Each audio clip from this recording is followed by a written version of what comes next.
నీ కృపలో ప్రార్థన ద్వారాను పాటల ద్వారాను మొదటి యొక్క లేఖన భాగ దేవా సత్య గ్రంథము నుంచి నువ్వు మాట్లాడిన విధానం బట్టి స్తోత్రం చెల్లిస్తున్నాం.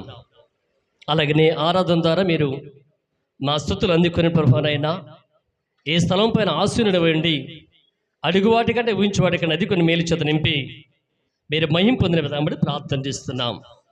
ఈ సమీపంలో సేవకులు నిలబడి మాట్లాడబోచుండగా మీ ఆత్మ చేత వారి నోట మీ మాట ఉంచి నాతో మాతో మైకు శబ్దం ద్వారా ఆలకిస్తున్న ప్రతి వారికి నాయన మేలుకరంగాను దీవెనకరంగాను ఆశ్చర్యకరంగాను వాక్యమును విత్తుటకు సహాయం చేయబని యేసు నామములో ప్రార్థించి పెడుచున్నాం మా పరమ తండ్రి, ఆమేన్.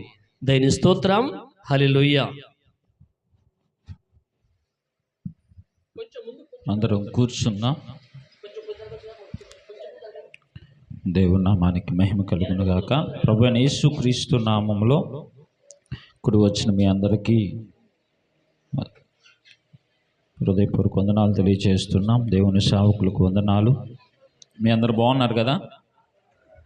మిమ్మల్ని మరలా ఇలా చూడడం చాలా సంతోషం. దేవుడు ఒకరితో ఒకరము కలుసుకొని ఒకరి క్షేమాలను ఒకరు తెలుసుకోవడానికి ఆయన ఎంతగానో మన పైన తన జాలిని చూపించి మన ఆయుష్ను పొడిగిస్తూ ఉన్నాడు. నిజంగా ఈ రోజుల్లో చూసినట్లయితే ఎంతోమంది కాలగర్భంలో గతించిపోతూ ఉన్నారు. కానీ మనము సజీవులుగా ఉన్నామంటే అది కేవలం ఎవరి కృప? అందరూ చెప్పాలా? ఆ డోర్ క్లోజ్ చేసేస్తే బాగుంటుందని నా ఆలోచన. సరే, అపోస్తుల కార్యములు 8వ అధ్యాయము. అపోస్తుల కార్యములు 8వ అధ్యాయము మొదటి వచనం చదువుకుందాం. మైక్ ఉంటే చదవండి. ఆ కాలమందు యెరూషలేములోని సంగమునకు గొప్ప హింస కలిగినందున అపోస్తులు తప్ప అందరూ యూదయ సమరయ దేశముల యందు చెదిరిపోయిరి. ఆ కాలమందు యెరూషలేములో గొప్ప హింస కలిగింది. ఏం కలిగింది అంట? గొప్ప హింస.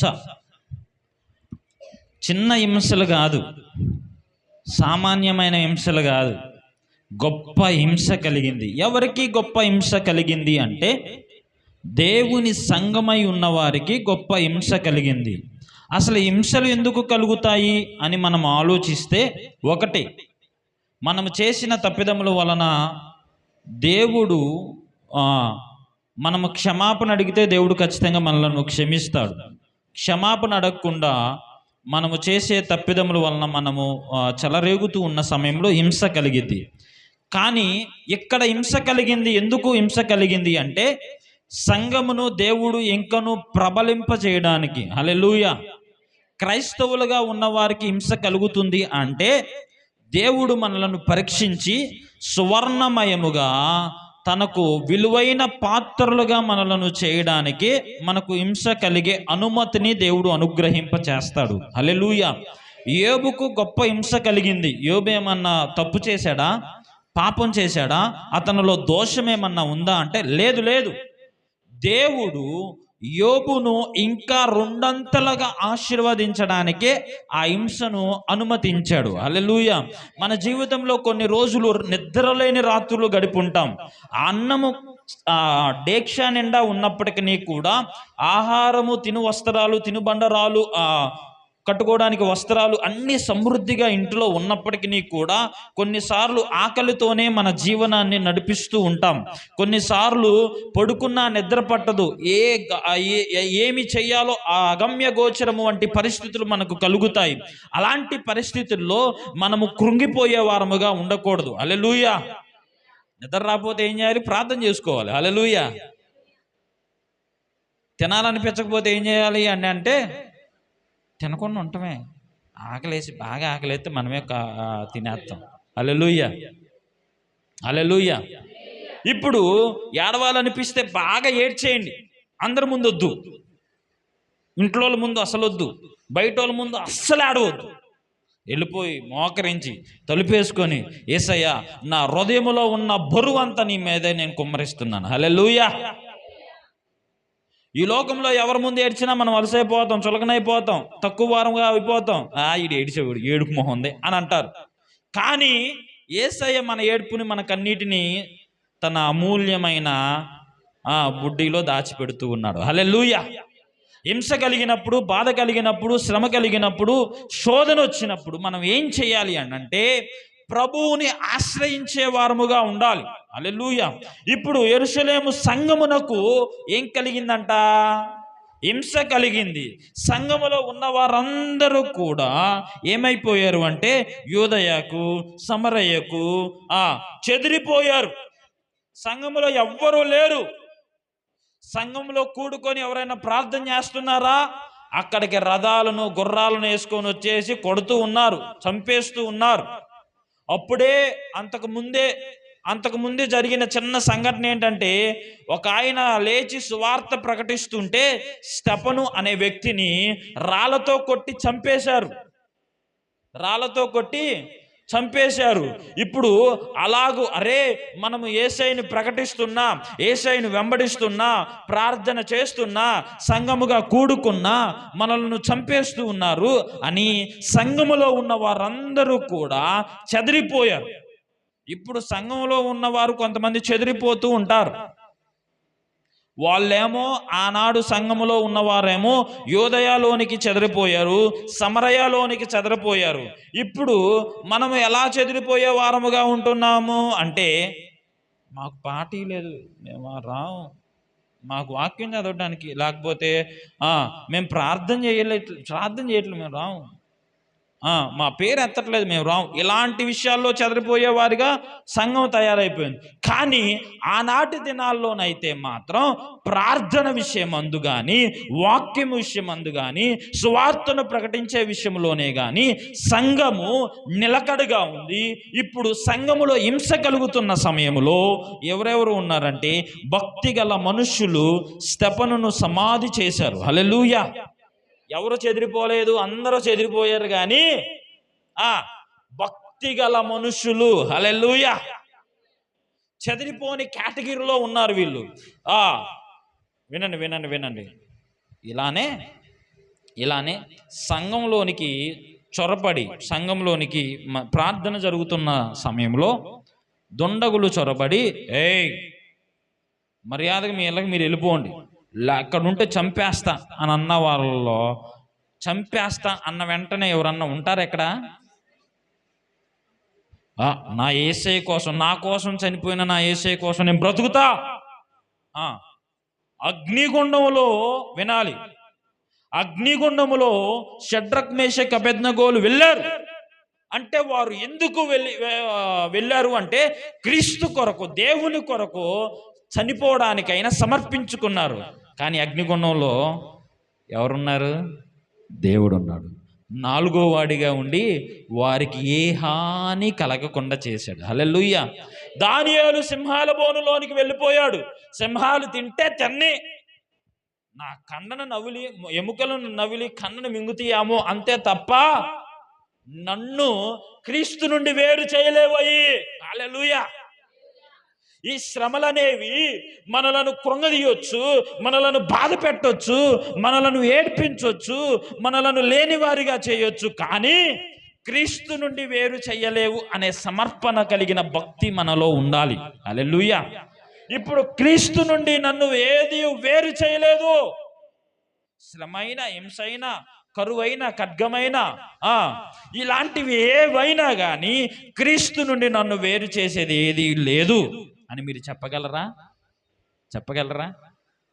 చెప్పండి అమ్మా. చెప్తారా? చెప్పరా?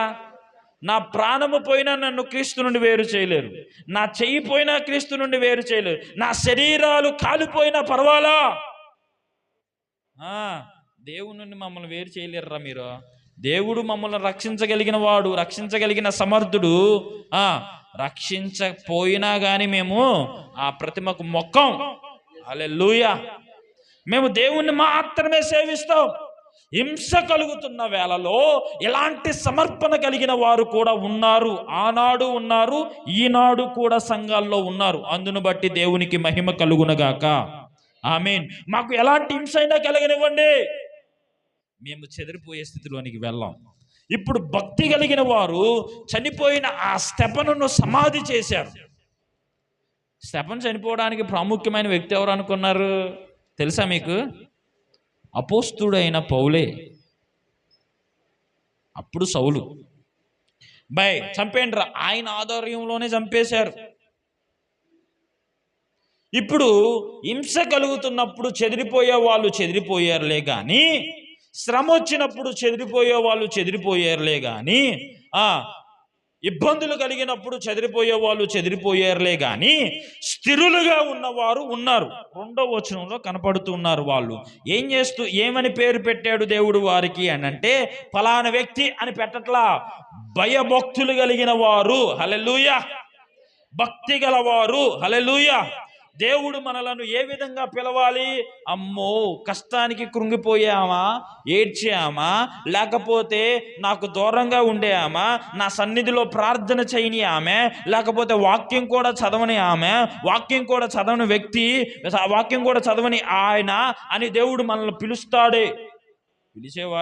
పిలిపించుకునే వారంగా ఉన్నామా? లేదు.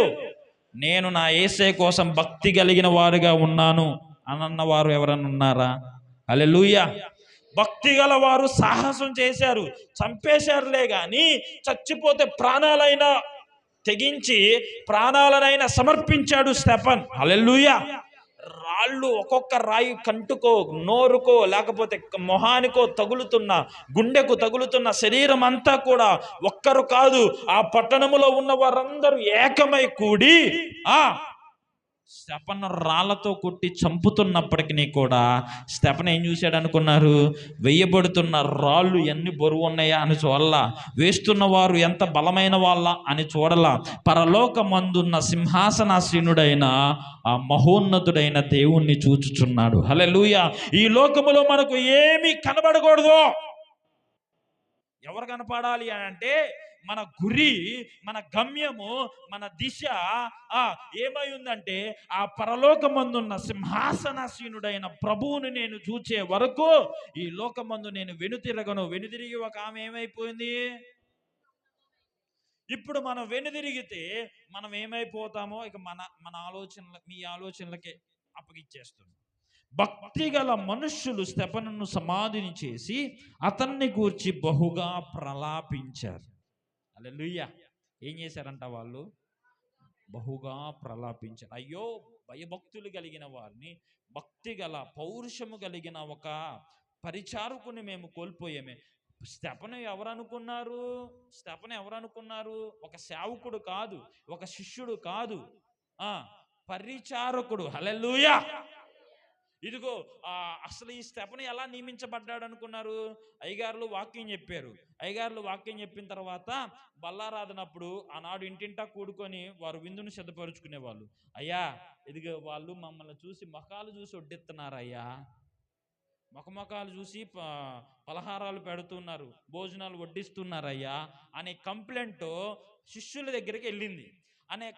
శిష్యుల దగ్గరికి వెళ్తే శిష్యులతో అన్నారు కదా అందరూ వచ్చి, మీరు పెట్టండి అయ్యా అని అంటే, మేము వాక్యమును ప్రకటించడానికే ఉన్నాం. హల్లెలూయా.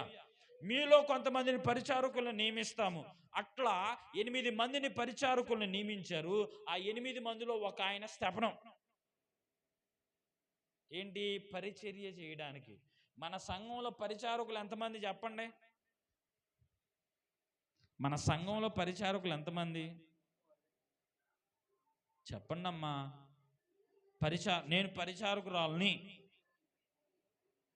ఏ ఆదివారం ఎవరు వచ్చినా రాకపోయినా, ఎవరు చేసినా చేయకపోయినా నా పరిచర్య ధర్మాన్ని నేను కొనసాగిస్తాను అని అన్న వాళ్ళు ఎవరు ఉన్నారా? పరిచర్య చేయడం మనం నేర్చుకుంటే దేవుడు గొప్ప పౌరుషం కలిగిన స్తెఫను వలె మనలను గొప్పగా వాడుకుంటాడు. ఇప్పుడు ఆయనను గూర్చి ప్రలాపించిన తర్వాత సౌలైతే, ఇక్కడ మనకు ఒక ఆయన కనపడుతున్నాడు. సౌలైతే 3వ వచనంలో, సౌలైతే ఇంటింట చొచ్చి పురుషులను స్త్రీలను ఈడ్చుకొని పోయి చెరసాలలో వేయించి సంఘమును పాడు చేయుచుండెను. సౌలు ఏం చేస్తున్నాడంట? ఇంటింట చొరబడుతూ ఉన్నాడు. ఎవర్రా ప్రార్థన చేసుకునే ఇల్లు ఎక్కడరా? మొర్రపెట్టే ఇల్లు ఎక్కడా? ఇంటింట కూడుకుంటున్నారంట కదా, అసలు వాళ్ళ జనాంగాలు ఎక్కడున్నారు అని పౌలు ఏం చేశాడు? ప్రతి ఇంట్లోకి చొరబడి అక్కడి నుంచి ఇళ్లలో ఉన్న స్త్రీలనేమి అందరిని ఈడ్చుకొని వస్తూ ఉన్నాడు. కరుణించట్లా, అరే బయటికి రండి అని అన్నట్లా, కటాక్షించట్లా, జాలి చూపించట్లా, ఒక క్రూరమైన వ్యక్తిగా ప్రవర్తిస్తూ ఉన్నాడు ఈ సౌలు. ఇంటింట చొరబడి స్త్రీలనైన వారందరినీ కూడా ఈడ్చుకొని వెళ్తూ ఉన్నాడు. అయ్యా నేను వస్తున్నాను అని అన్నా ఆగట్లేదు. ఇదిగో ఇలా పట్టుకొని, జుట్టు పట్టుకుంటున్నాడు, లేకపోతే చేతులు పట్టుకుంటున్నాడు, పట్టుకొని ఈడ్చుకొని బయటికి తీసుకెళ్ళి వాళ్ళని ఏం చేస్తున్నాడంట? చెరసాల్లో వేయించేస్తూ ఉన్నాడు. మీళ్ళలో మీరు ఉండడానికి కుదరదు, కుటుంబంతో కలిసి ఉండడానికి కుదరదు. ఇంత క్రూరమైన పరిస్థితుల్లో సంఘం ఉంది. కానీ ఈరోజు మన సంఘము చాలా హాయిగా ఉంది. వస్తే వస్తాం, లేకపోతే లేదు. ప్రార్థన చేస్తే చేస్తాం, లేకపోతే లేదు. దశంభాగాలు తీస్తే తెస్తాం, లేకపోతే లేదు. శుక్రవారాలు వస్తే వస్తాం, లేకపోతే లేదు. మన ఇష్టం. ఆనాడు అంత హింసలో కూడా సంఘమును గూర్చి దేవుని వాక్యములో ఇలా సెలవిస్తుంది, అంతకంతకు సంఘము ప్రబలెను అనుంది. హల్లెలూయా. కింద వచనాలు చూడండి. కాబట్టి చెదిరిపోయిన వారు సువార్త వాక్యమును ప్రకటించుచు సంచారము చేసిరి. చెదిరిపోయిన వాళ్ళు కూడా ఖాళీగా లేరు. అక్కడ ఉంటే చంపుతున్నారు, వేరే చోటకి వెళ్ళిపోయారు. వేరే చోటకి వెళ్ళిపోయి ఖాళీగా ఉన్నారనుకున్నారా? లేరు. సువార్త ప్రకటిస్తూ ఉన్నారు. హల్లెలూయా. సువార్త అంటే ఏంటి? మీకు చాలాసార్లు చెప్పా. సువార్త అంటే ఏంటి? మంచి వార్తనే సువార్త అంటారు కదా. ఆ మంచి వార్త ఏముంది అంటే యేసుక్రీస్తును గురించి పరిచయం చేయడమే. ఆయన జననం, ఆయన జీవితం, యేసుక్రీస్తు వారి జననం, యేసుక్రీస్తు వారి జీవితం, యేసుక్రీస్తు వారి మరణం, యేసుక్రీస్తు వారి పునరుద్ధానం, యేసుక్రీస్తు వారి ఆరోహణం, అంటే ఆయన ఆకాశమునకు ఆరోహుడయ్యాడు. మరలా ఆరోహది ఇంకోటి ఉంటుంది, యేసుక్రీస్తు వారి అవరోహణం. ఆయన మరలా సంఘమును సంఘముగా ఎత్తుకొని వెళ్ళడానికి, సంఘమును సంఘముగా ఆయనతో వెంటబెట్టుకొని వెళ్ళడానికి మేఘారూఢుడై ప్రధాన దూతల శబ్దముతోనూ బోర ధ్వనితోనూ ఆయన మరలా రెండోసారి ఏం చేయబోతున్నాడు? యోధాస్తుతి గోత్రపు సింహముగా, రాజుగా ఈ భూమి మీదకి రాబోతున్నాడు. హల్లెలూయా. అదే సువార్త అంటే. ఆ సువార్తను చెదిరిపోయిన వారు కూడా వారు ప్రకటిస్తూ ఉన్నారు. మనం ఏడకి చెదిరిపోలా, మన ఇంట్లోనే మనం ఉంటున్నాం, మన గ్రామంలోనే మనం ఉంటున్నాం. ఇప్పుడు వాళ్ళే అంత భారము, అంత శ్రమల్లో, అంత హింసల్లో సంఘము అలా మునిగిపోయిన సమయంలో సంఘం అయితే భారము కలిగి, బాధ్యత కలిగి, క్రీస్తు కొరకు తమ ప్రాణాలనైనా సమర్పించడానికి నిలబడిన సంఘము ఏ విధముగా సువార్తను ప్రకటిస్తూ ఉన్నారు? ఈనాడు ఉచితంగా కృపను పొందుకున్నాం, ఉచితంగా రక్షించబడ్డాం, ఉచితంగా నీతిమంతులుగా తీర్చిదిద్దబడ్డాము, ఉచితంగానే దేవుని మహిమను పొందుకుంటూ ఉన్నాము. ఆయన మనలను అభిషేకించాడు, సత్యమైన వాక్యములో మనలను నింపాడు, ఆ సత్యమైన వాక్యము ద్వారా మనలను నడిపిస్తూ ఉన్నాడు. ఇప్పుడు సంఘముగా కూడి ఉన్న మనము, సంఘముగా పిలువబడుతున్న మనము, సంఘముగా చేర్చబడి ఉన్న మనము వినాలి. సంఘముగా చేర్చబడి ఉన్న మనము దేవుని సువార్త పట్ల ఎలాంటి భారము కలిగి ఉన్నాం చెప్పండి? దేవుని సువార్త పట్ల ఎలాంటి భారము కలిగి ఉన్నాం? అపోస్తుడైన పౌలు గారు మారిన తర్వాత, ఇదిగో ఆ హింసించిన ఆయనే, ఆ క్రూరముగా ప్రవర్తించిన ఆయనే ఒకానొక సమయంలో దేవుని దర్శనమును పొందుకొని ఇప్పుడు ఈ మాట మాట్లాడుతూ ఉన్నాడు. ఏమని మాట్లాడుతున్నాడు తెలుసా? అయ్యో, సువార్త ప్రకటించకపోతే నాకు శ్రమ. ఈ మధ్యలో ఒక పాట బాగా ట్రెండ్ అయిపోతుంది. ఏమైనా చేయగలవు, కథ మొత్తం మార్చగలవు, నీ నామముకే మహిమంతా తెచ్చుకుంటావు. ఆయన కథలు మొత్తం మార్చేస్తాడు అంతే. ఓడలు బళ్ళు అవుతాయి, బళ్ళు ఓడలు అవుతాయి. జాగ్రత్తగా ఉండాలి మనం. ఈ చరణం పాడదాం అందరం కలిసి, రాకపోతే రెండోసారి పాడదాం. ఏమైనా చేయగలవు, కథ మొత్తం మార్చగలవు, నీ నామముకే మహిమంతా తెచ్చుకొందువు. ఏమైనా చేయగలవు, కథ మొత్తం మార్చగలవు, నీ నామముకే మహిమంతా తెచ్చుకొందువు. యేసయ్యా యేసయ్యా, నీకే సాధ్యము. యేసయ్యా యేసయ్యా, నీకే సాధ్యము. హల్లెలూయా. ఆయనకే సాధ్యం. మారిన తర్వాత ఈ మాట పూర్వము నేను హింసకుడును, హానికరును, దూషకుడునై ఉన్నాను, ఇప్పుడైతే నా క్రీస్తు కొరకు నా ప్రాణాన్ని నేను అర్పిస్తా. హల్లెలూయా. ఆయన మారకముందు ఆయన జీవితం మన ముందుంది, ఆయన మారిన తర్వాత ఆయన జీవితం మన ముందుంది. ఇప్పుడు నీ జీవితం కూడా నీ ముందే ఉంది. మారకముందు నువ్వు ఎలా ఉన్నావు, మారిన తర్వాత నువ్వు ఎలా ఉన్నావు. మారకముందు ఆయన అంటున్నాడు కదా, క్రీస్తే జీవిస్తున్నాడు నాలో, నేను జీవించట్లేదు. హల్లెలూయా. క్రీస్తుతో నేను సిలువ వేయబడిపోయాను. హల్లెలూయా. క్రీస్తుతోనే నేను సిలువ వేయబడ్డాను, చనిపోయాను నేను అనేవాడిని. ఇక నువ్వు జీవించేది, నేను జీవిస్తున్నాను అంటే నేను కాదు, క్రీస్తే నాలో జీవిస్తూ ఉన్నాడు. హల్లెలూయా. ఆడవాళ్ళనేమి అందరినీ కూడుకున్న వారందరినీ ఇంట్లో చొరపడి జుట్టు పట్టుకొని బయటికి ఈడ్చుకొని వచ్చి వారిని బంధించి చెరసాల్లో వేసేస్తూ ఉన్నారు. సంఘము పరిస్థితి అలా ఉంది.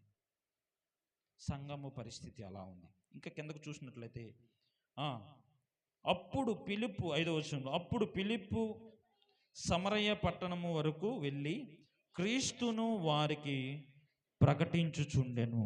హల్లెలూయా. శ్రమలైనా రాని, హింసలైనా కలగని, చెదిరిపోయిన వాళ్ళు సువార్తను ప్రకటిస్తున్నారు. 5వ వచనంలో ఫిలిప్పు కూడా సమరయ పట్టణాల వరకు వెళ్ళి ఏం చేస్తున్నాడంట? క్రీస్తును వారికి ప్రకటిస్తూ ఉన్నాడు. క్రీస్తును వారికి ప్రకటిస్తూ ఉన్నాడు. క్రీస్తును ప్రకటించవలసిన బాధ్యత మనకుంది. ఎవరిని ప్రకటించవలసిన బాధ్యత మనకుంది? క్రీస్తును ప్రకటించవలసిన బాధ్యత మనకుంది. ఆయనను నమ్మడం నమ్మకపోవడం మనకు సంబంధం లేదు. వాళ్ళు ప్రకటించడం మాత్రమే మనకు సంబంధం. హల్లెలూయా. నమ్మితే వారు రక్షించబడతారు, నమ్మకపోతే వారు శిక్షించబడతారు. మన బాధ్యతే మనము చేయలేకపోతే, క్రీస్తుని ప్రకటించలేకపోతే, చదువుకున్న వారితోనే కానీ, లేకపోతే దానికి తగలొద్దు, తోటి విద్యార్థులతోనైనా కానీ, లేకపోతే తోటి ఉద్యోగస్తుల వారితోనైనా కానీ, తోటి పని వారితోనైనా కానీ, మనతో పనికొచ్చిన వారితోనే కానీ, లేకపోతే మన బంధువులతోనే కానీ, మన రక్త సంబంధులతోనైనా కానీ, మనము చేయవలసిన ప్రాధాన్యమైన పని, మన ఊపిరి, మన ధ్యానం ఏమై ఉండాలి అని అంటే, నేను క్రీస్తును ప్రకటించాలి అనే ధ్యానంతోనే, అనే ధ్యాసతోనే మనం ఉండాలి. క్రీస్తును ప్రకటించకపోతే శ్రమ కలిగిద్ది, జాగ్రత్త. క్రీస్తును ప్రకటించే వారిని ఆటంకపరిస్తే శ్రమ కలిగిద్ది, జాగ్రత్త. ఇప్పుడు 6వ వచనంలోనికి వచ్చేసరికి, ఈ ఫిలిప్పు సమరయ ప్రాంతాలకు వెళ్ళి, పట్టణాలకు వెళ్ళి సువార్తను ప్రకటిస్తున్నాడు. 6వ వచనంలో, జన సమూహములు విని ఫిలిప్పు చేసిన సూచక్రియలను చూచినందున అతడు చెప్పిన మాటల యందు ఏక మనసుతో లక్ష్యముంచగా. ఫిలిప్పు మాటలు విన్నారు. ఎప్పుడైతే మాటలు వింటామో అప్పుడు సూచక్రియలు జరుగుతాయి. దేవుని వాక్యము వినకుండా సూచక్రియల కొరకు మనము పరిగెత్తకూడదు, వినాలి జాగ్రత్తగా. దేవుని వాక్యాన్ని అంగీకరించకుండా సూచక్రియలు జరగవు. దేవుని వాక్యాన్ని ఎప్పుడైతే మనం అంగీకరిస్తామో అప్పుడు సూచక్రియలు, గొప్ప కార్యాలు, అద్భుతాలు, స్వస్థతలు, విడుదల, అపవాది బంధకాల నుంచి విముక్తి కలుగుతుంది. హల్లెలూయా. చాలామంది ఏం చేస్తూ ఉన్నారంటే, ప్రాధాన్యత వాక్యానికి కాదు, ప్రాధాన్యత సూచక్రియలకు ఈ రోజుల్లో ఇస్తూ ఉన్నారు. మరి నీవు నీ వ్యక్తిగతముగా దేవుని వాక్యానికి నువ్వు ప్రాధాన్యతనిస్తూ ఉన్నావా? సూచక్రియలకు ప్రాధాన్యతనిస్తూ ఉన్నారా? చెప్పండి, చెప్పండి అమ్మా. నా వైపు చూడండి అందరూ. హల్లెలూయా, హల్లెలూయా, హల్లెలూయా. నీవు దేవుని వాక్యానికి ప్రాధాన్యతనిస్తూ ఉన్నావా? సూచక క్రియలకు ప్రాధాన్యతనిస్తూ ఉన్నావా? చెప్పండి. వాక్యమే దేవుడు. వాక్యానికి ప్రాధాన్యతనిస్తున్నావు అంటే నువ్వు ఎవరికి ప్రాధాన్యతనిస్తున్నావని అర్థం? దేవునికి ప్రాధాన్యతనిస్తున్నావని అర్థం. వాక్యాన్ని పక్కన పెట్టేసి నాకు సూచక్రియలు జరిగితే చాలు. సరే, నువ్వు వాక్యాన్ని అంగీకరించలేదు, సూచక్రియలను నమ్మావు. 7వ అధ్యాయం 21వ వచనంలో మత్తయి సువార్తలో ఉంటుంది కదా, ఏమని ఉంటుంది అంటే, ప్రభువా ప్రభువా అని పిలిచి ప్రతివాడు లోక రాజ్యం చేరడు గాని నా తండ్రి చిత్తానుసారంగా చేయవాడే, ఆయన చిత్తమేదో తెలుసుకొని చేసేవాడే పరలోక రాజ్యములో ప్రవేశిస్తాడు. హల్లెలూయా. అనేక మంది ప్రభువా నీ నామములో దయ్యాలు వెళ్ళగొట్టలేదా, రోగులను స్వస్థపరచలేదా అంటే చేశారు, కానీ మీరెవరో నాకు తెలియదు. ఎందుకని? ఆయన చిత్తమును నెరవేర్చలేకపోయారు కాబట్టి, ఆయన వాక్యమునకు ప్రాధాన్యతనివ్వలేదు కాబట్టి. ఈరోజు మన జీవితాల్లో స్వస్థత వస్తే చాలు అని అనుకుంటున్నావా? సరే, స్వస్థత వచ్చింది, జీవం లేకుండా ఉండే స్వస్థత ఎందుకు? చెప్పండి. జీవము లేకుండా ఉండే స్వస్థత ఎందుకు? డబ్బుల కోసం ప్రార్థన చేస్తాం, దేవుణ్ణి కూడా విడిచిపెడతాం. డబ్బులు వచ్చాయి, ఇప్పుడు దేవుడు నీకు ఉండడు. ఎందుకంటే నీ ధనం ఎక్కడ ఉండనో నీ మనసు కూడా అక్కడే ఉంటుంది. మనం ఎలా ఉండాలంటే క్రీస్తు రక్తంలో కడగబడిన తర్వాత మన దేవుడు వాక్యం ఎక్కడ ఉండునో ఆ మనసు అక్కడ ఉండును అని అనాలి. హల్లెలూయా. దావీదు భక్తుడైతే ఇలా అంటాడు కదా, జుంటె తేనె దారల కన్నా మధురమైనదయ్యా నీ వాక్యం. నేను అర్ధరాత్రి వేళ రాత్రి సమయంలో నేను ధ్యానించుకుంటుంటే కొవ్వు మెదడు దొరికినప్పుడు ఎంత సంతోషం కలిగిద్దో అంత సంతోషం కలిగిందయ్యా నాకు. దేవుని వాక్యాన్ని ఏ విధంగా పోల్చాడో చూడండి. ఆయన వాక్యము వెల్లడితోడనే ఏం కలిగిందంట? చీకటంతా తొలగిపోయి వెలుగు కలిగింది. హల్లెలూయా. నీ వాక్యమే నన్ను బాగు చేసేది, నీ వాక్యమే నన్ను బ్రతికించేది. బ్రతికించే వాక్యము లేకుండా తాత్కాలికమైన చిన్న చిన్న రోగాల కొరకు పరిగెత్తితే ఎట్లా? వినండి, ఒంట్లో ఉన్న దయ్యాలు పోతేనే ఇంట్లో ఉన్న దయ్యాలు పోతాయి. ఈ మాట జాగ్రత్తగా వినండి. ఒంట్లో ఉన్న దయ్యాలు పోతేనే ఇంట్లో ఉన్న దయ్యాలు పోతాయి. ఒంట్లో ఉన్న దయ్యాలు పోకుండా ఇంట్లో దయ్యాలు పోవు.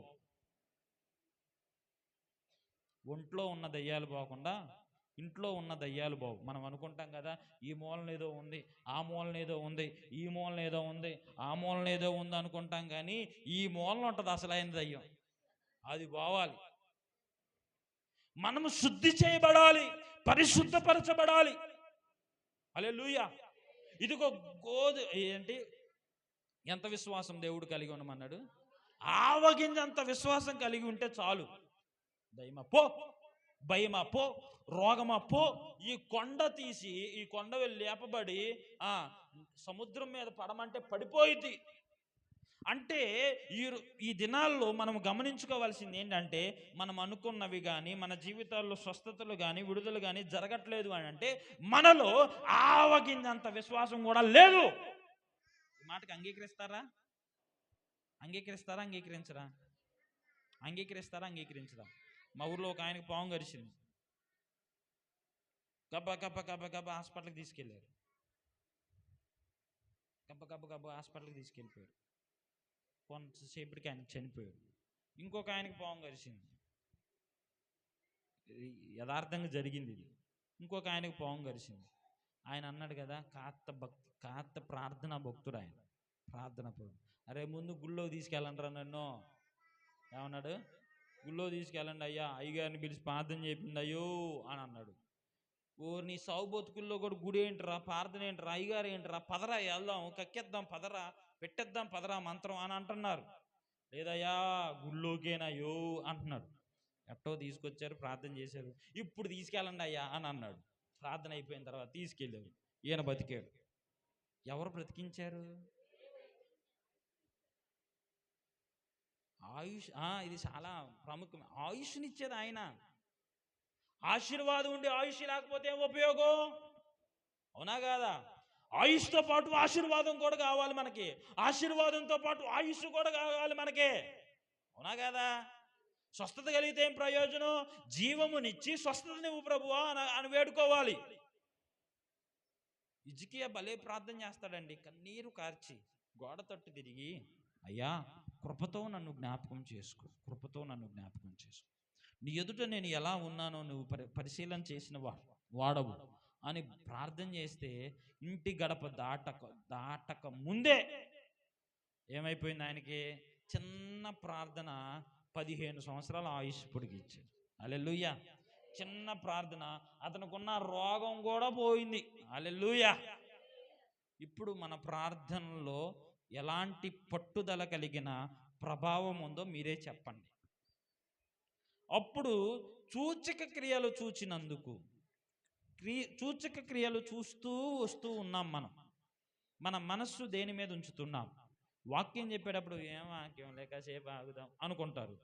ఏమన్నా జరుగుతుంది, అవునా అవునా అవునా అవునా, కొట్టుకున్నారా, నెట్టుకున్నారా, తిట్టుకున్నారా, చచ్చిపోయాడా, అయిపోయిందా, ఏమైందా సీరియల్లో, ఆమె ఏం చేసింది, ఈయన ఏం చేశాడు, ఏమైందా సినిమాలో, అవునా ఆ హీరోనా, ఆ హీరోయినా, లేకపోతే ఆ పొలిటీషియనా, మా నాయకుడా, మీ నాయకుడా, మా నాయకుడు మీ నాయకుడు ఏం చేశాడు, వీటి మీద ఉన్న మనస్సు దేవుని వాక్యం మీద ఉన్నట్లా ఈ రోజులు. అమ్మా మరి ఏం జరిగిందో తెలుసా, మా పొలం పక్కనే నిమ్మకాయ పడింది అని అన్నారు అనుకో. ఎవరన్నా ఎవడికో చేయి జట్టొచ్చి కొద్దిగా పసుపును నిమ్మకాయ వేసుకొని చేయికి పెట్టుకొని ఈ చాలాసేపు పెట్టుకుని వాళ్ళని ఇసిరేసాడు, పడేసాడు. వామ్మో అయిపోయింది. మా పొలం ముందే పడింది చూసి పసుపు రాసి, మరి నిమ్మకాయ పసుపు రాసి, ఇంకేమన్నా ఎర్రమట్టి పడితే ఇదిగో కుంకం కూడా ఉంది. ఎక్కడికి పరిగెత్తుతావు? ఆడికి ఏదో జట్టొచ్చి పెట్టుకున్నాడమ్మా. అది నీ భయం ఏంటి? నీకు ధైర్యము క్రీస్తై ఉన్నప్పుడు ఈ లోకములో వచ్చే భయములన్నీ కూడా పటాపంచలై పారిపోతాయి అంతే. హల్లెలూయా. అందుకే మన ధైర్యం ఎవరో? యేసయ్య. హల్లెలూయా. రాజులకు రాజు, ప్రభువులకు ప్రభువు, ఆ నిత్య మహిమతో నిత్యము కోట్ల దేవదూతల చేత గాన ప్రతిగానములు, ఆ దేవదూతలు అరుస్తూ, దేవదూతలు ప్రతిగానాలు చేస్తూ ఉంటే గడప కమ్ములు అదురుతున్నాయంట. 6వ అధ్యాయం యెషయా గ్రంథంలో ఉంటది. గడప కమ్ములు ఏం చేస్తున్నాయి? కదులుతూ అదిరిపోతున్నాయి. హల్లెలూయా. మనల్ని పాడండి అనాలి.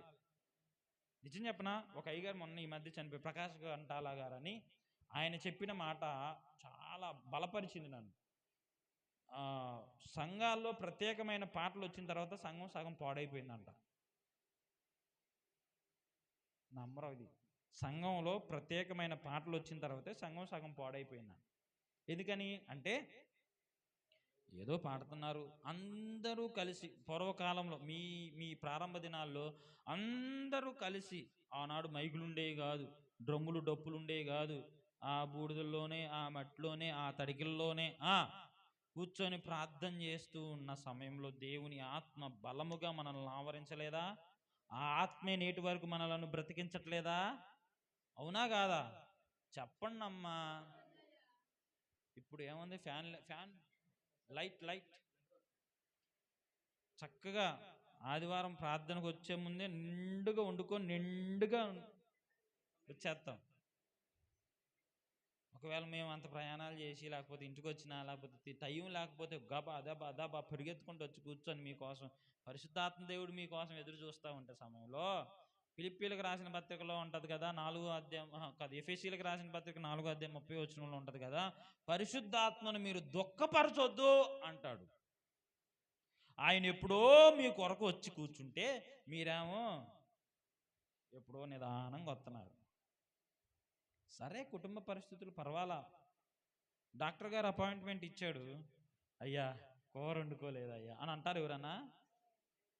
ఎమ్మెల్యే గారు అపాయింట్మెంట్ ఇచ్చారు, అయ్యా కొంచెం ముద్ద తినొచ్చాను అంతేనయ్యా అంటారా? అందుకని ఎమ్మెల్యే వెళ్ళిపోతాడుగా, డాక్టర్ గారు చూడరుగా.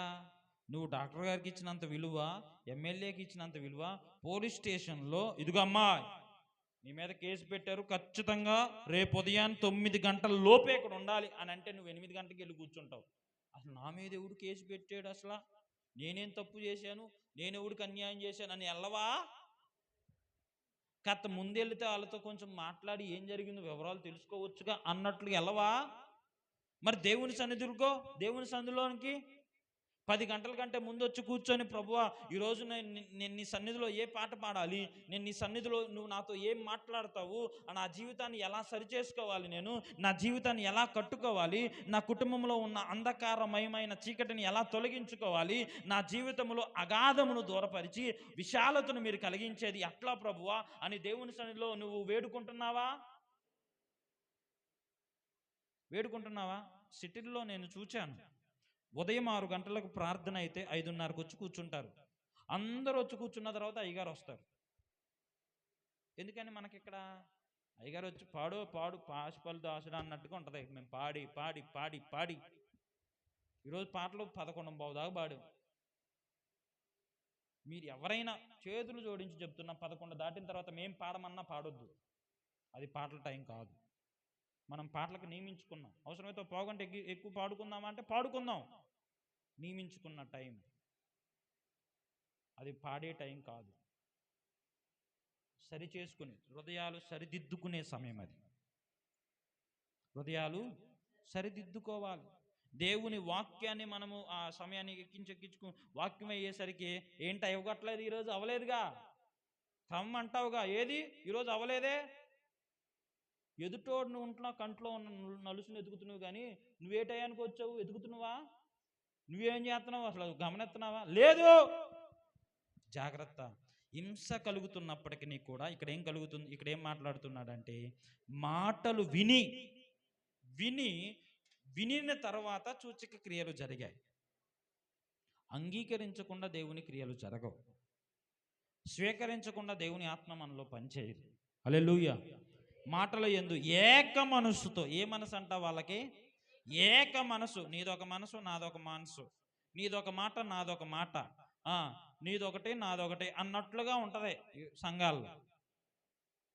మనము దేవుని సన్నిధిలో బలమైన ఆశీర్వాదాలు పొందుకోవాలంటే క్రీస్తుతో మనము ఐక్యపరచబడ్డామా పడలేదా? ఇదే ఎఫెసీయులకు రాసిన పత్రికలోనే 4:32 అంటాడు కదా, మీరు ఒకరితో ఒకరు దయ కలిగి. ఆ మాట ఒకసారి చదువుతారా అక్క? ఎఫెసీయులకు రాసిన పత్రిక 4:30 నుంచి 31 చదవండి. దాని కింద వచ్చిన చదవండి అక్క.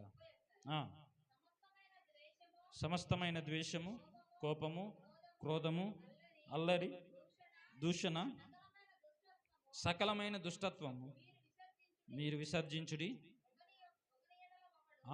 వినండి, ఒకరి ఎడల ఒకరి దయ్య కలగాలంట. ఏం చేయాలంట? మా మీద దయ చూపయ్యా, మా మీద దయ చూపయ్యా అని ప్రార్థన చేస్తాం, కానీ మనం ఇతరుల మీద దయ చూపుతున్నామా? ఎందుకని? దేవుని వాక్యం ఇలా సెలవిస్తుంది, ఒకరి ఎడల ఒకరంటే ఒకరికి దయ పుట్టాలి. తర్వాత కరుణా హృదయము మనలో కలగాలి. క్రీస్తునందు దేవుడు మిమ్మును క్షమించిన ప్రకారము మనము కూడా ఏం చేయాలి? అలానే క్షమించాలి. హింస పొందాం వాళ్ళ ద్వారానే, బాధపట్టబడ్డాం వాళ్ళ ద్వారానే. మనోళ్ళు చాలా మంది చనిపోయారు, పర్వాలేదు. ఇప్పుడు క్రీస్తు దేవుడు మనలను ఏ విధంగా అయితే క్షమించాడో మనము కూడా ఇతరులను అదే విధముగా క్షమించాలి అని సెలవిస్తున్నాడు. కానీ క్షమించిన తర్వాత మరలా వారి పాపంతో ఏకీభవించు అని లేదు అక్కడ. ఇప్పుడు మన ఇద్దరం నేను క్షమించేశా, మరలా నువ్వు అంటే ఊవే అని అనకూడదు. అప్పుడు వరకు క్షమించమని దేవుని వాక్యం సెలవిచ్చింది. అబ్బాయి, ఒక తాగబోతోడి దగ్గరికి వెళ్ళి ఎట్లా ఒక ఆయన అన్నాడంట, అరే ఈరోజు నేను ప్రార్థనకి వెళ్ళాను, దేవుని వాక్యంలో దేవుడు అన్నాడు కదా, దేవుని వాక్యం ద్వారా దేవుడు సేవకులు మాతో మాట్లాడాడు ఏంటంటే, ఇదిగో నువ్వు తాగుతున్నావని నేను ఎన్నాళ్ళు నిన్ను క్షమించలేదు, నీకు నాకు మనస్పార్థాలు ఉన్నాయి, నువ్వు నేను కొట్టుకున్నాం కాబట్టి ఇక నేను నీతో మాట్లాడట్లేదు, ఇక నుంచి నేను అలాంటి స్వభావంతో ఉన్నాను రా అబ్బాయి, ఇక నుంచి నేను నిన్ను క్షమిస్తున్నాను, నువ్వు నాతో మనస్ఫూర్తిగా మాట్లాడవచ్చు, ఇక నుంచి మన ఇద్దరి మధ్యలో ఎలాంటి భేదాలు లేవు, నువ్వు నేను ఏక మనస్కులం అయిపోయాం అని అన్నాడు. అన్న తర్వాత ఆయన వచ్చి అన్నాడు కదా, రే మన ఇద్దరం ఒకే మనసులో ఏక మనస్కులం కదా, నన్ను క్షమించావు కదా, మనం ఇంతకుముందు వేసినట్టు ఒకసారి ముందేద్దాం పదరా అన్నాడు అంట. మళ్ళీ ఏకీభవించకూడదు, వారి పాపములో ఏకీభవించకూడదు, ఇది ప్రాముఖ్యమైన విషయం. క్షమించాలి వారిని, కానీ వారి పాపములో మనము ఏకీభవించే వారముగా ఉండకూడదు. ఇప్పుడు ఏక మనస్సు మనలో చాలా ప్రాముఖ్యమైనది, చాలా ప్రాధాన్యమైనది. ఏక మనస్సు కుటుంబాల్లో ఏక మనస్సు లేకపోతే కుటుంబాలు విచ్ఛిన్నమైపోతాయి. భార్యకు తెలియకుండా భర్త, భర్తకు తెలియకుండా భార్య, ఒకరికి తెలియకుండా ఒకరు తినుబండరాలు దాచుకుంటే ఎట్లుండిద్ది ఆ ఇల్లు? ఒకరికి తెలియకుండా ఒకరు తినుబండరాలు దాచుకుంటే ఎట్లుండిద్ది? ఒకరికి తెలియకుండా ఒకరు డబ్బులు దాచుకుంటే ఏమైద్ది? ఒకరికి తెలియకుండా ఒకరు వినాలి, ఒకరికి తెలియకుండా ఒకరు సుఖదుఖాలు దాచుకుంటే ఏమైద్ది? సరే సంతోషాన్ని పంచుకోపోతే పంచుకోపోయారు, కనీసం బాధలైనా పంచుకోవాలిగా, పంచుకోవాలా లేదా? ఏక మనస్సు దేవుడు మన సంఘములలో మన కుటుంబాల్లో అనుగ్రహించునుగాక. ఇంకా బిగ్గరగా ఆమేన్. ఏక మనస్సును దేవుడు మనకిచ్చునుగాక. అయితే 7వ వచనంలో అనేకులను పట్టిన అపవిత్రాత్మలు పెద్ద కేకలు వేసి వారిని వదిలిపోయారు. ఎప్పుడైతే వాక్యాన్ని వింటారో అప్పుడు అపవిత్రాత్మలు దూరం అవుతాయి. ఎప్పుడైతే వాక్యాన్ని అంగీకరిస్తామో అప్పుడు అపవిత్రాత్మలు దూరం అయిపోతాయి, పెద్ద కేక వేసి వెళ్ళిపోతున్నాయి. హల్లెలూయా. దేవుని ఆత్మ ఉంటే పరిశుద్ధాత్మ ఉంటాడా? దేవుని ఆత్మ పరిశుద్ధాత్మ కదా. పరిశుద్ధాత్మ ఉన్నప్పుడు అపవిత్రాత్మ ఉంటుందా? అపవిత్రాత్మ నీలో ఉంది అంటే నీలో దేవుని ఆత్మ లేదు. అపవిత్రాత్మ ఉంది అని అంటే నీలో ఏం ఆత్మ లేదు? దేవుని ఆత్మ లేదు. దేవుని ఆత్మ నీలో ఉంటే పరిశుద్ధాత్మ రావాలి అంటే మనం ఏం చేయాలి? పరిశుద్ధాత్మ నాలో ఉండాలి అని అంటే ఏం చేయాలి? రాత్రి వాక్యం చెప్తా. ఇప్పుడు చిన్నపిల్లలు 6 నెలలకి 7 నెలలకి అన్నప్రాసనలు చేస్తాం కదా. ఇప్పుడు అలా చేసినప్పుడు ఉంగరాలు పెడతారు పిల్లలకి. ఉంగరాలు విలువైన వస్తువులు పెట్టినప్పుడు ఆ విలువైన వస్తువును కాపాడడానికి చిన్న దారాన్ని కడతారు కదా. దారాన్ని ఎట్ట కట్టి పిల్లోడి చేతికి 1-2 సార్లు అమ్మా ఉందా, అయ్యా ఉందా, ఇదిగో అటు వెళ్ళాడు పిల్లోడు, ఉందా చేతికి లేదనుకో ఏం చేస్తాం? అడావుడిగా ఎటు వెళ్ళాడు, ఎవరు ఎత్తుకున్నారు, ఎటు పరిగెత్తాడు, ఏడ కూర్చున్నాడు, ఎక్కడ పడిపోయింది అని అడావుడిగా వెతుకుతామా వెతకమా? ఆ విలువైన దానిని కాపాడేది ఏంటిదో తెలుసా? విలువలేని చిన్న దారం. అవునా కదా? దేవుడు జీవాత్మను మనలో ఉంచాడు. దేవుడు మనలో ఏమించాడు? ఆత్మను కాపాడడానికి మొన్నైనది వెనుకటి వల్లే మరలా మొన్నైపోయిద్దా లేదా? చనిపోయిన తర్వాత నీ శరీరాన్ని ఎంత పెట్టి కొనుక్కుంటారు? ఎవరైనా కొనుక్కుంటారా? నాకు కావాలి నేను కొనుక్కుంటాను అంటారు ఎవరైనా? చనిపోయిన ఒక గంట 2 గంటలు 24 గంటల లోపు ఏమన్నా పని చేస్తావేమో, తర్వాత ఇక పని చేయవు అంతే. 24 గంటల లోపైనా పనిచేసేది. చనిపోయిన తర్వాత ఏమన్నా అవయవాలు తీసుకోవడానికి 1-2 గంటలైనా మళ్ళీ ఉంటాయి, టైమింగ్స్ ఉంటాయి. ఒక 24 గంటలు దాటిన తర్వాత నీ శరీరం విలువ లేదు అంతే. రండి పడాద్దాం. కొంతమంది అయితే ఇదే అంటారు, పడాద్దాం రండి. విన్నారా మాట ఎప్పుడన్నా? విన్నారు ఈ మాట ఎప్పుడన్నా? విన్నారేం లేదు? చెప్పండి అమ్మా. పడేశారా అంటారా? లేకపోతే కొంతమంది అంటారు, అందరూ అనరు, కొంతమంది పడేశారా, కొంతమంది సమాధి అయిపోయిందా, సమాధి కార్యక్రమం అయిపోయిందా ఇలా అంటారు. పడేశారా అన్న మాట ఎందుకని? నీకు విలువ ఉందనా లేదనా? ఇప్పుడు ఆ విలువైన జీవాత్మను కాపాడడానికి నీకు దేవుడు ఏమి ఇచ్చాడంటే శరీరాన్ని ఇచ్చాడు. ఈ శరీరముతో విలువైన ఆత్మను మనము కాపాడుకోవాలి, పరిశుద్ధతను మనము కాపాడుకోవాలి, పవిత్రతను మనము కాపాడుకోవాలి, నిర్దోషత్వాన్ని మనము కాపాడుకోవాలి, యథార్థతను మనము కాపాడుకోవాలి, నీతిని మనము కాపాడుకోవాలి, రక్షణను మనము కాపాడుకోవాలి. అలా కాకుండా దేవుడిచ్చిన ఈ విలువైన ఆత్మను కాపాడడానికి ఇచ్చిన శరీరమును ఏం చేస్తూ ఉన్నాము అంటే శరీరాన్ని పాడు చేస్తూ ఉన్నాం, విలువైన ఆత్మను కూడా పాడు చేస్తూ ఉన్నాం, విలువైన ఆత్మను కూడా పాడు చేస్తూ ఉన్నాం. ఇక్కడ అపవిత్ర ఆత్మ చోటు ఉంది అంటే అక్కడ దేవుని ఆత్మ లేదు. పరిశుద్ధాత్మ దేవుడు మనలోనికి రావాలి, పరిశుద్ధాత్మతో మనము అభిషేకించబడాలి, పరిశుద్ధాత్మ శక్తితో మనము నింపబడాలి అంటే ఏం చెయ్యాలి చెప్పండి? పరిశుద్ధాత్మతో మనం అభిషేకించబడాలి అంటే ఏం చెయ్యాలి? ఒక 70 మంది ఇలానే శిష్యులు అడిగారు దేవుణ్ణి, యేసయ్యని అడిగారు, ప్రభువా ఆయన అన్నాడు కదా, నేను వెళ్ళి మీ కొరకు వేరొక ఆదరణకర్తను పంపిస్తాను అని అన్నాడు. హల్లెలూయా. నీతిని గురించి, తీర్పుని గురించి, పాపమును గురించి ఆయన వచ్చి ఒప్పింపజేస్తాడు. ఆయన అంతము వరకు మిమ్మల్ని నడిపిస్తాడు, సదాకాలము మీకు తోడుగా ఉంటాడు అని దేవుడు పరిశుద్ధాత్మను గురించి మీరు వేడుకోండి అని అన్నాడు. మొదలు పెట్టారు శిష్యులు. ఆయన ఆరోహణమైన తర్వాత శిష్యులు మేడగదిలోకి ఎక్కి, మేడగదిలోకి ఎంతమంది వెళ్ళారు అంటే 70 మంది వెళ్ళారు. ఎంతమంది వెళ్ళారు? 70 మంది వెళ్ళి, పరిశుద్ధాత్మ దేవా మా మీదకి దిగిరా, పరిశుద్ధాత్మ దేవా మా మీదకి దిగిరా, పరిశుద్ధాత్మ శక్తితో మమ్మలను నింపండి, పరిశుద్ధాత్మ శక్తితో మమ్మలను నింపండి, పరిశుద్ధాత్మ అభిషేకముతో మమ్మలను అభిషేకించండి, పరిశుద్ధాత్మ అభిషేకముతో మమ్మలను అభిషేకించండి అని వారు కన్నీటితో, వేదనతో ప్రభువుని, ఆత్మను కోరుకున్నారు. ఆత్మను కోరుకున్నారు. అరే ఆయన దయ్యాలను వెళ్ళగొడుతున్నాడంట, మీరు ఎవరిని కోరుకుంటున్నారు? ఇప్పుడు ఎవరు దయ్యాలు వెళ్ళగొడతారు? అసలు దేవుడు ఏం చెప్పాడు? మీకు ఏ ఆత్మనిస్తానన్నాడు? పరిశుద్ధాత్మనిస్తానన్నాడు కదా. ఆ పరిశుద్ధాత్మను నువ్వు వేడుకోవాలి, పరిశుద్ధాత్మ సహాయాన్ని నువ్వు కోరుకోవాలి, ఆయన ఆత్మతో మనలను అభిషేకించాలి. హల్లెలూయా. పరిశుద్ధాత్మతో మనలను ఆవరించాలి అంటే దేవుని సన్నిధిలో నిరీక్షణ కలిగి ఎదురు చూడాలి, నిరీక్షణ కలిగి ఎదురు చూడాలి, సహాయాన్ని కోరుకోవాలి. హల్లెలూయా. ఆ 70 మంది వేడుకున్నారు. ఒక్కసారిగా పరిశుద్ధాత్మ వారి మీదకి వచ్చింది. హల్లెలూయా. మిమ్మల్ని నుంచోబెట్టి స్తుతించండి అనేది ఎందుకో తెలుసా? ఆ ఆత్మే మరలా మనం పొందుకోవాలని. ఒక్కరు స్తుతించట్లా.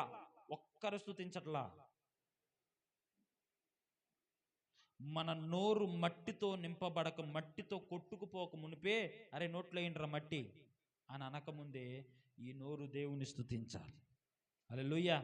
మన ప్రాణము భూమిలో పెట్టక మునిపే మన శరీరము దేవుని పరిచర్య కొరకై వాడబడాలి. హల్లెలూయా. దాచుకొని సుఖపడితే ఏం ఉపయోగం ఉండదు. శరీరం నీ వెంట రాదు, ఎవరి శరీరం ఎవరి వెంట వెళ్ళదు.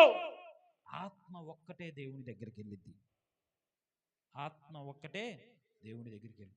ఈ నిర్జీవమైన, ఈ తుచ్చమైన శరీరం కోసం సజీవమైన దేవుని నువ్వు విడిచిపెడుతున్నావు, జాగ్రత్త. సజీవమైన దేవుని నువ్వు విడిచిపెడుతున్నావు, జాగ్రత్త. నిద్రపోతున్నారు, ఇంకా నిద్రపోతుంటే నేనేం చెప్పను మీకు? హల్లెలూయా చెప్పండి.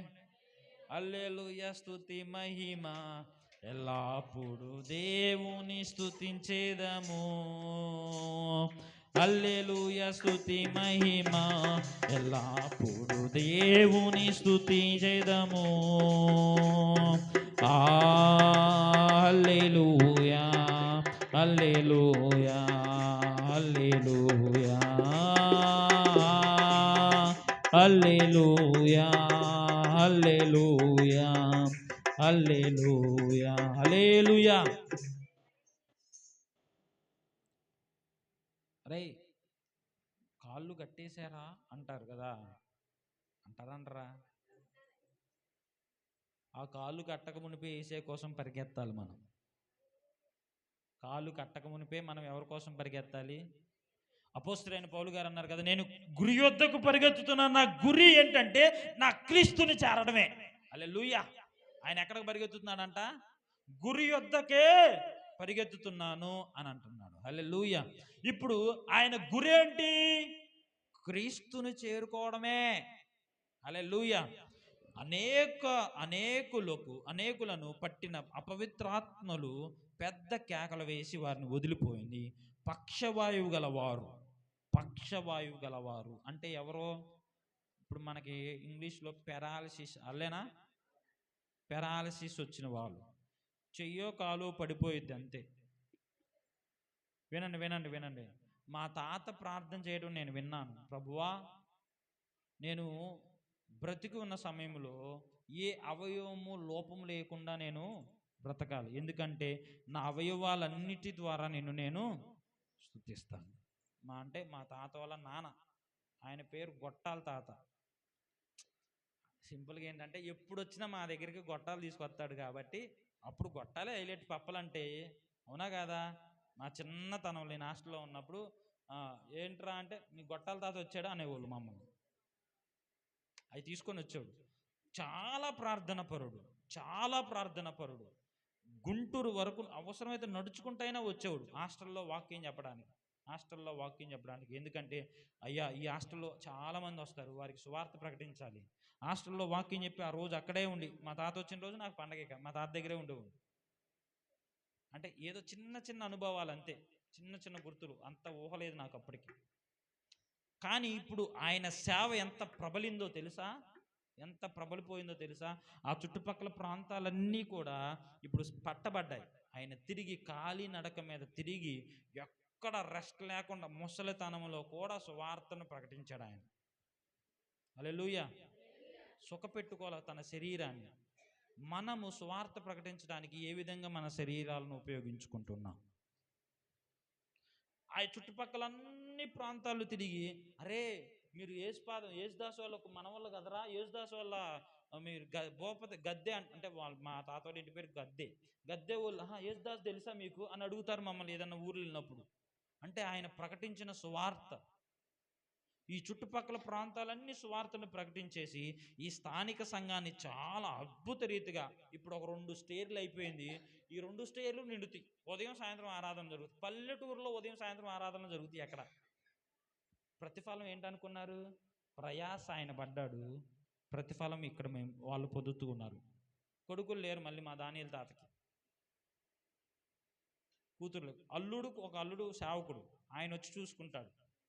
2 ఆరాధనలు జరుగుతాయి, బలంగా జరుగుతాయి. ఎందుకని ఆ సంఘాలు ఎందుకు అంత అభివృద్ధి పరచబడుతూ ఉన్నాయి అంటే పునాదులు స్థిరంగా ఉన్నాయి. నేను ఎందుకు మీ గురించి పదే మాట్లాడుతూ ఉన్నాను అంటే, మీ ఇంట్లో నువ్వు ఒక పునాదివి. నువ్వు స్థిరంగా ఉంటేనే నీ ఇల్లు నిలబడిద్ది. నువ్వే అటు ఇటుగా ఊగులాడుకుంటూ ఉన్నావంటే, భక్తి జీవితం గురించి మాట్లాడుతున్నాను, నువ్వే అటు ఇటుగా ఊగుతూ ఉన్నావంటే కుటుంబం అంతా ఇలానే ఊగుతూ ఉంటుంది. లోకమా దేవుడా, దేవుడా లోకమా, దేవుడా లోకమా అన్నట్లుగా. చివరి వచనంలో అంటాడు కదా, ఇది ఒకటి చెప్పేసి నన్ను వాక్యాన్ని ముగిస్తున్నాను. పక్షవాయు గలవారును కుంటివారును అనేకులు స్వస్థత పొందారు. హల్లెలూయా. వాక్యం ఉన్న చోట దయ్యాలు పారిపోతాయి, స్వస్థతలు జరుగుతాయి. చివరి వచనం 8వ వచనం, అందుకు ఆ పట్టణములో మిగుల సంతోషము కలిగెను. మొట్టమొదటి వచనం ఏమని ప్రారంభించబడింది? గొప్ప హింసతో ప్రారంభించబడింది. హల్లెలూయా. నీ జీవితంలో ఇప్పుడు నువ్వు ప్రారంభిస్తున్నావు, గొప్ప హింసతో ప్రారంభిస్తున్నావా? పర్వాలేదు, క్రీస్తుని ప్రకటించు, క్రీస్తు కొరకు జీవించు, క్రీస్తు కొరకు నీ శరీరాన్ని ఉపయోగించు.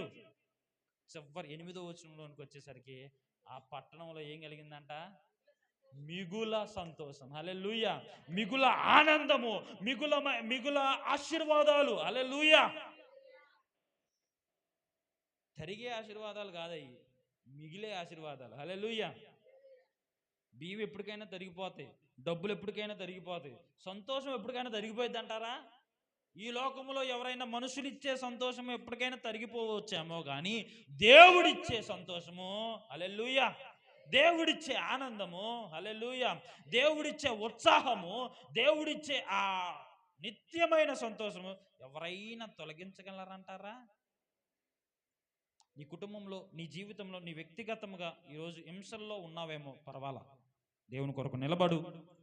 దేవుడు నీ కుటుంబంలో, నీ జీవితంలో, మన సంఘములో మిగుల సంతోషమును కలగజేయునుగాక.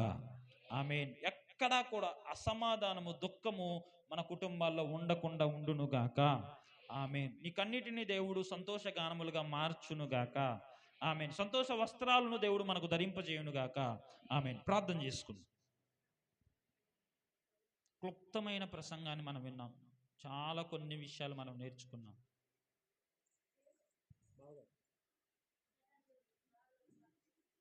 దేవుడు నీతో నాతో సూటిగా స్పష్టంగా మాట్లాడాడు.